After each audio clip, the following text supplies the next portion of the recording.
Ito maharapon fiesta po. At kami ay nakafocus sa environmental program. Nakikiusap kami sa mga tao sa ating paligid, lalo natin sa bayan. At tigilin na natin, tigilan na natin ang pagtatapon ng mga basura tulad ng plastic, yung mga bagay na hindi nabubulok. Ito po ay nagdudulot ng isang malaking problema sa ating paligid. So kung napapansin nyo, napakainit na ng ating paligid at iba na, kakaiba na. So pagtulong-tulong tayo, huwag lamang sarili natin ang ating system.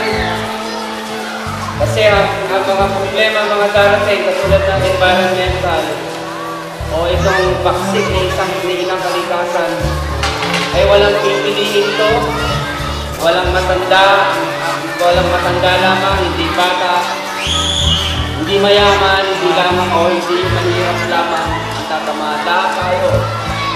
So nandito kami ngayon gabi, so itong araw na sa inyo para magbigay ng konting pagkain, konting kasiyahan, at bigay namin yung mensahe sa inyo na itong salitang harapon po ay pinipis namin na magkaroon ng katahimikan itong inyong bayan. At ganun din, babalik ko din, itigil na po natin, tama na ang pagtatapon ng mga basura kung saan-saan ang mga plastic natin. Huwag na natin gamitin ito. Hindi po ito nabubulot. May problema tayong kinaharap.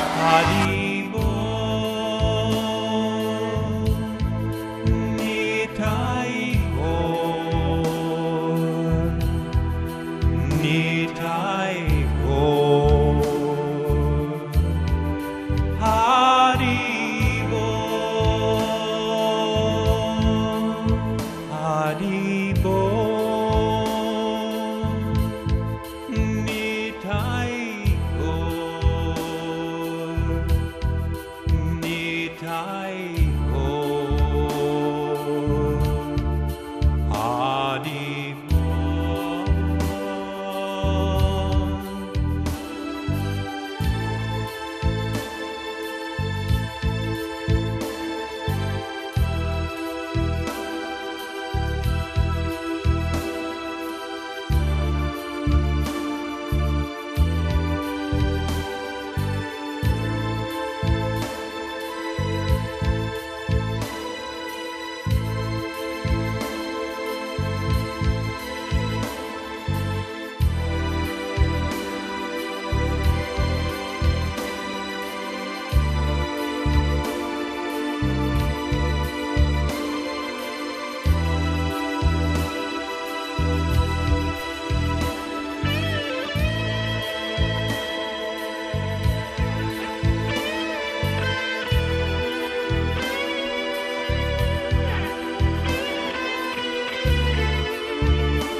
Haribo, Nitaiko, Nitaiko, Haribo, Haribo, Nitaiko. Nitaiko, Haribo, Haribo, Haribo, Haribo, Haribo, Haribo, Haribo, Haribo.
tinatawag ko lang yung isa sa mga kasama namin na nag-put ng effort o nag-invite sa amin dito sa lugar na to para ipakilala yung kanilang mga iba pang kaibigan dito. Si Ma'am Gracie, Councilor. Palakpakan naman natin si Ate Gracie. Haribol! Actually po, hindi ako prepared eh. Ayoko talaga humawak ng mic. Pero, pero for the sake po ng Gregoria Women's Club, in behalf po ng Gregoria Women's Club, kami po ay nagpapasalamat sa lahat po na nag-participate. At syempre po, unang-una sa ating Panginoon at pangalawa po sa grupong Haribol Fiesta po na dinala po yung kanilang magandang loob dito po sa ating barangay. At tayo po ay nabahagian unang-una ng pagkain, kasiyahan, at syempre po yung kanila pong motivation na tayo po ay magkaisa at maliwanagan po yung isip natin na kailangan po lagi tayong masaya, may pagkakaisa at may pagmamahal sa kapwa. Actually po, mapalad po ang Barangay Gregoria dahil po pinipili lang po yung kanilang napupuntahan. Palakpakan naman po natin ang Haribol. Nag-enjoy ba yung mga bata? Nabusog ba kayo? Anong salita ang natutunan nyo? Ano? Wow, ang galing naman. So pag makikita nyo yung mga kasama nyo, yung mga kalaro nyo, batiin nyo sila ng Haribol dahil ito ay isang magandang salita.